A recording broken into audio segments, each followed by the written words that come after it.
ಸೇರಿದಂತೆ ಸಾಹಿತ್ಯಾಸಕ್ತಿಯನ್ನು ಹೊಂದಿರುವ ಇವರು ಇದೀಗ ಮುಖ್ಯ ಅತಿಥಿಗಳ ನೆಲೆಯಲ್ಲಿ ನಮ್ಮ ಕನ್ನಡ ಪ್ರೇಮವನ್ನು ಅರ್ಹರಿದ್ದಾರೆ.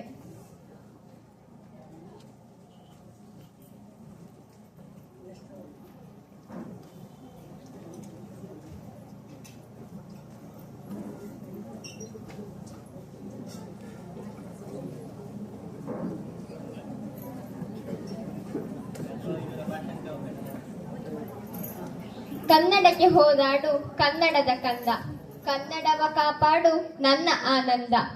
ಜೋಗುಳದ ಹರಕೆ ಇದು ಮರೆಯದಿರು ಚಿನ್ನ, ಮರೆತೆಯಾದರೆ ಅಯ್ಯೋ ಮರೆತಂತೆ ನನ್ನ. ಕುವೆಂಪುರವರ ಕವಿವಾಣಿಯನ್ನು ನೆನಪಿಸುತ್ತಾ ವೇದಿಕೆಯಲ್ಲಿನ ಗಣ್ಯರಿಗೂ ಇಲ್ಲಿ ಸೇರಿರುವ ಕನ್ನಡಾಭಿಮಾನಿಗಳಿಗೂ ಪ್ರೀತಿಯ ನಮನಗಳು. ಕನ್ನಡಾಂಬೆಯ ಮನಸ ನಮಿಸುವುದರೊಂದಿಗೆ ಇಲ್ಲಿರುವ ಎಲ್ಲ ಹಿರಿಯರಿಗೂ ವಂದಿಸುತ್ತಾ ನನ್ನ ಮಾತುಗಳಿಗೆ ತೊಡಗುತ್ತೇನೆ. ಕನ್ನಡವನ್ನು ಕಾಪಾಡುವುದು ಜೋಗುಳದ ಹರಕೆ.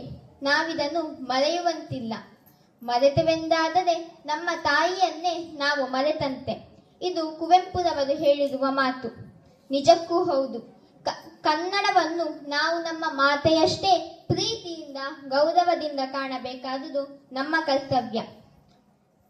ಕನ್ನಡವು ನಮಗೆ ಕೇವಲ ಸಂವಹನಕ್ಕಾಗಿ ಬಳಸುವ ಶಬ್ದಗಳ ಗುಂಪಲ್ಲ, ಬದಲಾಗಿ ಭಾವನೆಗಳ ಗೊಂಚಲು. ಇದು ನಮ್ಮ ಉಸಿರಿನಲ್ಲಿ ಬೆರೆತು ಹೋಗಿರುವ ಭಾಷೆ. ಮಾತೃಭಾಷೆಯ ಪ್ರಾಮುಖ್ಯತೆ ಏನು ಎನ್ನುವುದರ ಬಗ್ಗೆ ಹೇಳಬೇಕೆಂದರೆ, ವ್ಯಕ್ತಿಯೊಬ್ಬ ಅದೆಷ್ಟು ಭಾಷೆಗಳಲ್ಲಿ ಪರಿಣತಿಯನ್ನು ಹೊಂದಿದ್ದರೂ ಆತನ ಮನಸ್ಸಿನಲ್ಲಿ ಭಾವನೆಗಳು, ಆಲೋಚನೆಗಳು ಹುಟ್ಟುವುದು ಮಾತೃಭಾಷೆಯಲ್ಲಿಯೇ. ಆದ್ದರಿಂದ ಮಾತೃಭಾಷೆಯ ಮಾಧ್ಯಮದಲ್ಲಿನ ಕಲಿಕೆ ಉಳಿದ ಭಾಷಾ ಮಾಧ್ಯಮಗಳ ಕಲಿಕೆಗಿಂತ 40% ಹೆಚ್ಚು ಪರಿಣಾಮಕಾರಿ ಎಂಬುದು ವೈಜ್ಞಾನಿಕವಾಗಿಯೂ ದೃಢಪಟ್ಟ ವಿಚಾರ. ಆದರೂ ಕನ್ನಡ ಮಾಧ್ಯಮದಲ್ಲಿ ಕಲಿಯುವ ಬಗೆಗೆ ಜನರು ಹಿಂದೇಟಾಗುತ್ತಿರುವುದು ಮಾತ್ರ ವಿಪರ್ಯಾಸ. ಆಂಗ್ಲ ಮಾಧ್ಯಮದಲ್ಲಿ ಕಲಿತರಷ್ಟೇ ಘನತೆ ಎಂಬ ಭ್ರಮೆ ಜನರಲ್ಲಿ ಆವರಿಸಿಬಿಟ್ಟಿದೆ. ಈ ಭ್ರಮೆ ಕಡಿಮೆಯಾಗಬೇಕಾಗಿರುವುದು ಕನ್ನಡ ಭಾಷೆಯ ಬೆಳವಣಿಗೆಗೆ ಪೂರಕವಾದ ವಿಚಾರ. ಕನ್ನಡ ಮಾಧ್ಯಮದಲ್ಲಿ ಕಲಿಯುವ ಮಕ್ಕಳನ್ನು ಈ ಸಮಾಜ ಒಂದು ಹಂತ ಕೆಳಗಿಟ್ಟು ನೋಡುವುದು ಸ್ವತಃ ನಾನು ಅನುಭವಿಸಿದ ವಿಚಾರ.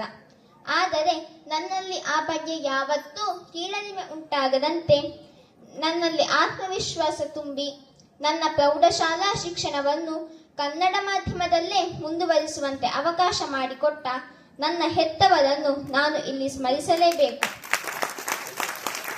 ಮಾತ್ರವಲ್ಲ, ನನ್ನ ಶಾಲಾ ಗುರುಗಳಿಗೆ ನಾನು ಕೃತಜ್ಞನಾಗಿದ್ದೇನೆ. ನನ್ನ ಕಲಿಯುವಿಕೆಗೆ ಹಾಗೂ ನನ್ನ ಇತರ ಚಟುವಟಿಕೆಗಳಿಗೆ ಅವರು ನೀಡುವ ಪ್ರೋತ್ಸಾಹ, ಅವಕಾಶ, ಮಾರ್ಗದರ್ಶನಕ್ಕೆ ನಾನು ಸದಾ ಕೃತಜ್ಞನಾಗಿರುತ್ತೇನೆ. ಕನ್ನಡವನ್ನು ನಾವು ಯಾಕೆ ಉಳಿಸಬೇಕು ಎಂದು ನೋಡುವುದಾದರೆ, ಕನ್ನಡವು ಬರೇ ಭಾಷೆಯಲ್ಲ, ಅದು ನಮ್ಮ ಸಂಸ್ಕೃತಿಯ ಪ್ರತೀಕ. ಭಾಷೆಯೊಂದು ಅಳಿದರೆ ಒಂದು ಸಂಸ್ಕೃತಿಯೇ ತನ್ನ ಅಸ್ತಿತ್ವವನ್ನು, ತನ್ನ ಅಸ್ಮಿತೆಯನ್ನು ಕಳೆದುಕೊಂಡಂತೆ ಎನ್ನಬಹುದು.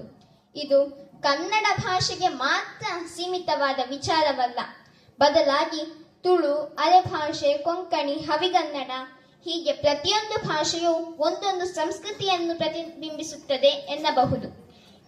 ಹೀಗೆ ನಾವು ನಮ್ಮ ಭಾಷೆಯನ್ನು ಅಳಿಸಿದರೆ ಆ ಸಂಸ್ಕೃತಿಯೇ ಅಳಿದು ಹೋಗುತ್ತದೆ. ಭಾಷೆಯು ಹೇಗೆ ಸಂಸ್ಕೃತಿಯ ಪ್ರತೀಕವೆಂದರೆ, ನಾವು ಎಲ್ಲೆಲ್ಲಿ ನಮ್ಮ ಭಾಷೆಯನ್ನು ಕಡೆಗಣಿಸುತ್ತಿದ್ದೇವೆಯೋ ಅಲ್ಲಲ್ಲಿ ನಮ್ಮ ಸಂಸ್ಕೃತಿಗೆ ಹೊಡೆದು ಬೀಳುತ್ತದೆ. ಉದಾಹರಣೆಗೆ, ಪರಿಚಿತರು ಸಿಕ್ಕಾಗ ನಮಸ್ತೆ, ನಮಸ್ಕಾರ ಎನ್ನುತ್ತಿದ್ದ ನಾವು ಹಾಯ್ ಹಲೋ ಎನ್ನುತ್ತಾ ಹಸ್ತಲಾಘವ ಮಾಡುತ್ತಿರುವುದು ನಮ್ಮ ಸಂಸ್ಕೃತಿಗೆ ಹೊಡೆತ ಬಿದ್ದಿದೆ ಎನ್ನುವುದಕ್ಕೆ ಒಂದು ಸಾಕ್ಷಿಯಾಗಿದೆ. ಶಾಲೆ ಎಂದರೆ ಜ್ಞಾನ ದೇಗುಲ, ಕೈ ಮುಗಿದು ಒಳಗೆ ಬಾ ಎನ್ನುವುದು ನಮ್ಮ ಸಂಸ್ಕೃತಿ. ಆದರೆ ಯಾವಾಗ ನಾವು ಆಂಗ್ಲ ಮಾಧ್ಯಮದ ಕಡೆಗೆ ವಾಲಿದೆವೋ ಅಲ್ಲಿಂದ ನಮ್ಮ ಸಂಸ್ಕೃತಿಯ ಮೇಲೂ ಹೊಡೆತ ಬಿದ್ದಿದೆ ಎಂಬುದು ಅಕ್ಷರಶಃ ಸತ್ಯವಾಗಿದೆ. ಕ್ಲಾಸ್ ರೂಮ್ ಒಳಗಡೆ ಚಪ್ಪಲಿ ಕಳಚಿ ಪ್ರವೇಶ ಮಾಡುತ್ತಿದ್ದ ರೀತಿ ಬದಲಾಗಿ ಕ್ಲಾಸ್ ರೂಮ್ ಒಳಗಡೆ ಶೂ ಧರಿಸಿ ಬರಲು ಪ್ರಾರಂಭವಾಯಿತು. ಇಲ್ಲಿ ವಿಚಾರ ಚಪ್ಪಲಿ ಕಳಚಿಡಬೇಕೇ ಬೇಡವೇ ಎಂಬುದಲ್ಲ, ಬದಲಾಗಿ ನಮ್ಮ ಸಂಸ್ಕೃತಿಗೆ ನಿಧಾನವಾಗಿ ಪೆಟ್ಟು ಬೀಳುತ್ತಾ ಬಂತು ಎಂಬುದು ಒಪ್ಪಿಕೊಳ್ಳಲೇ ಬೇಕಾದ ಕಟು ಸತ್ಯ. ಈಗಿನ ಆಧುನಿಕ ಯುಗದಲ್ಲಿ ಆಂಗ್ಲ ಭಾಷೆ ಎಷ್ಟು ವ್ಯಾಪಿಸಿ ಬಿಟ್ಟಿದೆ ಎಂದರೆ ನಾವು ಅದನ್ನು ಕಲಿಯಲೇಬೇಕು. ಆದರೆ ಆಂಗ್ಲ ಭಾಷೆಯನ್ನು ಕಲಿಯುವುದರೊಂದಿಗೆ ನಾವು ಆಂಗ್ಲದ ಜೀವನ ಶೈಲಿಯನ್ನು ಅಂಧಾನುಕರಣೆ ಮಾಡುತ್ತಿರುವುದು ಮಾತ್ರ ವಿಪರ್ಯಾಸ. ಉದಾಹರಣೆಗೆ, ಕೊರೆಯುವ ಚಳಿಯಿಂದ ರಕ್ಷಣೆಗಾಗಿ ಕಂಠಪಟ್ಟಿ ಕಾಲುಚೀಲ ಹಾಕುವರವರು, ಕೊರೆಯುವ ಚಳಿಯಿಂದ ರಕ್ಷಣೆಗಾಗಿ ಕಂಠಪಟ್ಟಿ ಕಾಲುಚೀಲ ಹಾಕುವರವರು, ಬೆವರುವ ಸೆಕೆಯೂ ಇದ್ದರು ಇಲ್ಲಿ, ಬೆವರುವ ಸೆಕೆಯೂ ಇದ್ದರು ಇಲ್ಲಿ, ಶೋಕಿಗೆ ಅದನ್ನು ತೊಡುವೆವು ನಾವು, ಶೋಕಿಗೆ ಅದನ್ನು ತೊಡುವೆವು ನಾವು. ಪಾಶ್ಚಾತ್ಯ ದೇಶಗಳಲ್ಲಿ ಮೈಕೊರೆಯುವ ಚಳಿ, ಅದರಿಂದ ಅವರು ರಕ್ಷಿಸಿಕೊಳ್ಳಲು ಕಂಠಪಟ್ಟಿ ಕಾಲುಚೀಲ ಅಂದರೆ ಟೈ ಸಾಕ್ಸ್ ಧರಿಸುತ್ತಾರೆ. ಆದರೆ ನಮ್ಮೂರಲ್ಲಿ ಅಂತಹ ಸೆಕೆ ಇಲ್ಲ, ಚಳಿ ಇಲ್ಲ, ಬದಲಾಗಿ ವಿಪರೀತ ಸೆಕೆ. ಹಾಗಾಗಿ ನಾವು ಆಂಗ್ಲ ಮಾಧ್ಯಮ ಶಾಲೆ ಎಂದಾಕ್ಷಣ ಟೈ ಸಾಕ್ಸ್ ಧರಿಸುವುದೇ ಘನತೆ ಎಂಬ ಅಂಧಾನುಕರಣೆ ಇದೆ. ಈ ಅಂಧಾನುಕರಣೆ ಕಡಿಮೆಯಾಗಬೇಕು. ನಮ್ಮ ಕನ್ನಡ ಭಾಷೆ ಅದೆಷ್ಟು ಶ್ರೀಮಂತವಾಗಿದೆ, ನಮ್ಮ ಕನ್ನಡದ ಶಬ್ದ ಭಂಡಾರ ಅದೆಷ್ಟು ಅಗಾಧವಾದುದು. ಬಳಸಿದಷ್ಟು ಆಪ್ತವಾಗುವ ಭಾಷೆ ಕನ್ನಡ ಭಾಷೆ.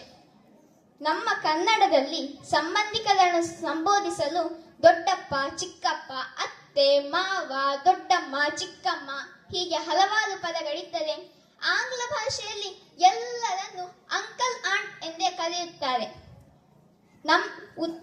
ಇಷ್ಟೇ ಅಲ್ಲ, ಆಂಗ್ಲ ಭಾಷೆಯಲ್ಲಿ ಸೆಗಣಿ ಬೆರಣಿಗೆ ವ್ಯತ್ಯಾಸವಿಲ್ಲ, ಎರಡನ್ನು ಕೌಡಂಗ್ ಎನ್ನುವರಲ್ಲ.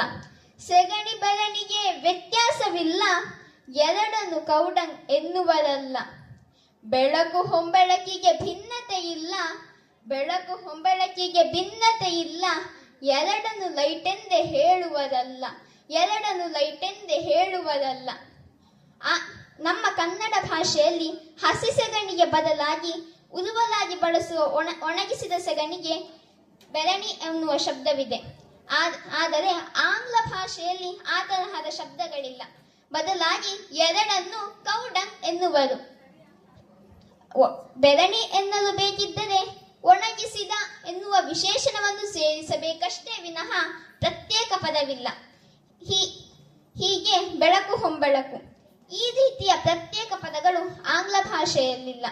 ಇನ್ನೂ ಒಂದು ಉದಾಹರಣೆಯನ್ನು ನೋಡುವುದಾದರೆ, ತೆಂಗಿನಕಾಯಿ, ಎಳನೀರು ಎಂಬ ಎರಡು ಪ್ರತ್ಯೇಕ ಪದಗಳು ಕನ್ನಡದಲ್ಲಿದ್ದರೆ, ಆಂಗ್ಲ ಭಾಷೆಯಲ್ಲಿ ಕೊಕೊನಟ್ ಎನ್ನುವ ಪದಕ್ಕೆ ಟೆಂಡರ್ ಎನ್ನುವ ವಿಶೇಷಣವನ್ನು ಸೇರಿಸಿ ಹೇಳಬೇಕಷ್ಟೇ ವಿನಃ ಅದಕ್ಕೆ ಪ್ರತ್ಯೇಕ ಪದವಿಲ್ಲ. ಹೀಗೆ ಅದೆಷ್ಟೋ ಉದಾಹರಣೆಗಳು ನಮಗೆ ಕಾಣಸಿಗುತ್ತದೆ. ಹೀಗೆ ನಮ್ಮ ಕನ್ನಡ ಭಾಷೆ ಅದೆಷ್ಟು ಶ್ರೀಮಂತವಾಗಿದೆ, ನಮ್ಮ ಕನ್ನಡದ ಶಬ್ದ ಭಂಡಾರವೇ ಅದೆಷ್ಟು ಶ್ರೀಮಂತವಾಗಿದೆ ಎಂಬುದು ನಾವು ಕನ್ನಡಿಗರಿಗೆ ಹೆಮ್ಮೆಯ ವಿಚಾರ. ನಾವು ನಮ್ಮ ಭಾಷೆಯನ್ನು ಎಷ್ಟು ಪ್ರೀತಿಸುತ್ತೇವೆಯೋ ಅಷ್ಟೇ ಪ್ರೀತಿಯಿಂದ ಕಾಣಬೇಕಾದುದು ನಮ್ಮ ನೆಲವನ್ನು. ಕನ್ನಡ ಭಾಷೆಯನ್ನು ಪ್ರೀತಿಸುವಷ್ಟೇ ನಾವು ನಮ್ಮ ಕರ್ನಾಟಕದ ನೆಲವನ್ನು ಪ್ರೀತಿಸಬೇಕು, ಗೌರವಿಸಬೇಕು. ನಮ್ಮ ಗ್ರಾಮ, ನಮ್ಮ ತಾಲೂಕು, ನಮ್ಮ ಜಿಲ್ಲೆ, ನಮ್ಮ ರಾಜ್ಯ, ನಮ್ಮ ದೇಶ, ಹೀಗೆ ಪೂರ್ಣ ದೇಶವೇ ನಮ್ಮದೆಂಬ ಅಭಿಮಾನ ನಮ್ಮಲ್ಲಿರಬೇಕು. ನಮ್ಮ ತಾಲೂಕಿನಲ್ಲೇ ಇರದ ಜಲಪಾತಗಳನ್ನು ನೋಡದ ನಾವು ನಯಾಗರ ಫಾಲ್ಸ್ ಕಾಣುವ ಕನಸು ಕಾಣಬಾರದು. ಹಿತ್ತಿಲ ಗಿಡ ಮದ್ದಲ್ಲ ಎಂಬ ಒಂದು ಮಾತಿದೆ. ಹಾಗೆ ನಮ್ಮ ಮನುಷ್ಯರ ಮನಸ್ಥಿತಿ ಕೂಡ. ನಮ್ಮ ಸುತ್ತಮುತ್ತಲಿನ ಪ್ರದೇಶ ಅದೆಷ್ಟು ಚೆನ್ನಾಗಿರಲಿ, ಆದರೆ ನಾವದನ್ನು ಗಮನಿಸುವುದಿಲ್ಲ, ಗುರುತಿಸುವುದಿಲ್ಲ. ಹೀಗೆ ನಾವು ಮೊದಲು ನಮ್ಮ ಸುಳ್ಯ ತಾಲೂಕನ್ನೇ ಒಮ್ಮೆ ಸುತ್ತಿ ಬರೋಣ. ಇಲ್ಲಿ ಚಾರಣ ಮಾಡುವಂತಹ ಗುಡ್ಡಗಾಡುಗಳಿವೆ, ಅರಣ್ಯಗಳಿವೆ, ಸುಂದರವಾದ ತೊರೆಗಳಿವೆ, ನದಿಗಳಿವೆ, ಜಲಪಾತಗಳಿವೆ, ಐತಿಹಾಸಿಕ ಸ್ಥಳಗಳಿವೆ, ದೇವಸ್ಥಾನಗಳಿವೆ. ಹೀಗೆ ನಮ್ಮ ಸುಳ್ಯ ತಾಲೂಕೆ ಬಹಳ ಚೆನ್ನಾಗಿದೆ. ನಾವು ಮೊದಲು ನಮ್ಮ ಸ್ಥಳೀಯ ಸ್ಥಳಗಳ ಪರಿಚಯವನ್ನು ಮಾಡಿಕೊಳ್ಳೋಣ. ನಾನು ಈಗಾಗಲೇ ಹೇಳಿದಂತೆ ನಮ್ಮ ಸುಳ್ಯ ತಾಲೂಕಿನಲ್ಲಿ ಕನ್ನಡ, ತುಳು, ಅರೆಭಾಷೆ, ಕೊಂಕಣಿ, ಹವಿಗನ್ನಡ, ತಮಿಳು, ಮಲಯಾಳ ಹೀಗೆ ಹಲವಾರು ಭಾಷೆಗಳನ್ನು ಮಾತನಾಡುವ ಜನರಿದ್ದಾರೆ. ಆಯಾ ಭಾಷೆಯು ಆ ದೇಶದ ಆ ಜಾಗದ ಸಂಸ್ಕೃತಿಯನ್ನು ಪ್ರತಿಬಿಂಬಿಸುತ್ತದೆ. ಆ ಭೌಗೋಳಿಕ ರಚನೆಯು ಅದರಲ್ಲಿ ಅಡಕವಾಗಿದೆ. ಹೀಗೆ ನಾವು ಮನೆಯಲ್ಲಿ ಯಾವುದೇ ಭಾಷೆಯನ್ನು ಮಾತನಾಡಿದರೂ ನಮ್ಮ ರಾಜ್ಯದ ಭಾಷೆ, ನಮ್ಮ ಕನ್ನಡ ಭಾಷೆಯ ಮೇಲೆ ನಮಗೆ ಯಾವತ್ತೂ ಅಭಿಮಾನ ಇರಲಿ ಎನ್ನುತ್ತಾ, ಕನ್ನಡಾಂಬೆಗೆ ಮನಸ ವಂದಿಸುತ್ತಾ, ಇಲ್ಲಿರುವ ಹಿರಿಯರಿಗೆ ವಂದಿಸುತ್ತಾ, ಕನ್ನಡಾಭಿಮಾನಿಗಳಿಗೆ, ವೇದಿಕೆಯಲ್ಲಿರುವ ಗಣ್ಯರಿಗೂ ವಂದಿಸುತ್ತಾ ನನ್ನ ಮಾತುಗಳನ್ನು ಮುಗಿಸುತ್ತೇನೆ. ಧನ್ಯವಾದಗಳು.